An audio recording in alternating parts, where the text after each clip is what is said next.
लेकिन ये सिर्फ राहुल बाबा का इलेक्शन तो नहीं है, इसमें तमाम पार्टियां हैं, इंडिया अलायंस है, ममता बनर्जी बनेगा बताओ, अखिलेश यादव। नहीं, कौन बनेगा?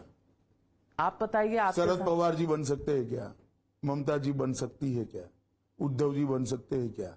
अखिलेश बन सकते हैं क्या? स्टालिन बन सकते हैं क्या? या तो फिर एक सुझाव आया था बारी बारी एक हर साल एक बनाएंगे। किस प्रकार का गठबंधन है जिसका ना नेता है, ना नीति है, ना नीयत है? पर इस तरह के एक्सपेरिमेंट्स पास्ट में हुए हैं। अच्छे हुए हैं क्या? पर हुए हैं। यूनाइटेड फ्रंट गवर्नमेंट आई, यूपीए गवर्नमेंट आई। देश की जनता ने तय कर लिया कि जो 30 साल एक्सपेरिमेंट चले, इससे देश काफी पिछड़ गया। आपके ऊपर सवाल ये भी उठाए जाते हैं इलेक्टोरल रिफॉर्म्स के, इलेक्टोरल बॉन्ड्स के। क्या इलेक्टोरल बॉन्ड्स की जो वजह है वो बीजेपी के लिए कहीं ना कहीं सुप्रीम कोर्ट का ऑर्डर आपके लिए आपको अनकंफर्टेबल नहीं करता? जरा भी अनकंफर्टेबल नहीं रखता। ये राहुल जी आरोप लगा रहे हैं तो ये कह रहे हैं उगाही है, ऐसा शब्द प्रयोग कर रहे हैं। तो क्या 1600 करोड़ के बॉन्ड कांग्रेस पार्टी को मिला, वो उगाही के उनकी राज्य सरकार के ठेकों के सामने लिया है क्या? देश की जनता के सामने वो स्पष्ट करे। पर वो बोल रहे हैं, उनको मालूम नहीं है मेरी पार्टी को भी 1600 करोड़ का बॉन्ड मिला है, और बोलते ही जा रहे। राहुल गांधी को आप सीरियसली नहीं लेते? मैं नहीं, देश की जनता सीरियसली ले। 20 बार लॉन्च किया सोनिया जी ने, 20 बार लॉन्च फेल हो गया, इस बार 21वीं बार कर रहे हैं, देखो क्या होता है।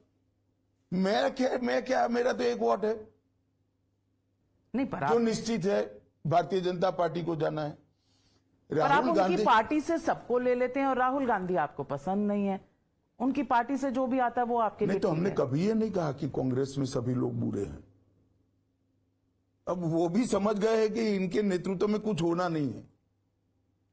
तो जो आरोप लगे हुए, जो टेंटेड हैं, सब आपके पार्टी में आ जाते हैं और विपक्ष कहती है आपका एक बीजेपी ब्रांड वॉशिंग मशीन है। आप भ्रांति खड़ा मत करिए। विपक्ष कहता है कि वॉशिंग मशीन है तो आपके कपड़े तो मैले हैं ना। ये तो विपक्ष ने अब एडमिट कर लिया कि हमारे कपड़े मैले हैं, तो धोने हमारी वॉशिंग मशीन में जाते। ये किस प्रकार के लोग हैं जो स्वीकार कर लेते हैं कि हम मैले हैं? खैर छोड़िए, वो उनका सवाल है। मैं बीजेपी का स्टैंड फर्मली आपके सामने, आपकी चैनल के माध्यम से देश की जनता के सामने रखना चाहता हूं।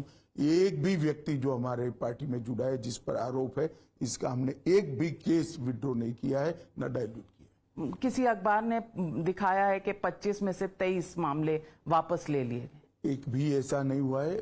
क्या होता है नाविका जी, जब ये मामले बनते हैं, जब बनते हैं तब 3-4 प्रकार के मामले बनते हैं। करप्शन का बनता है, एक प्रोसीजरल लूफोल्स का बनता है, किसी के फेवरेटिज्म का बनता है, एक इग्नोरेंस का बनता है।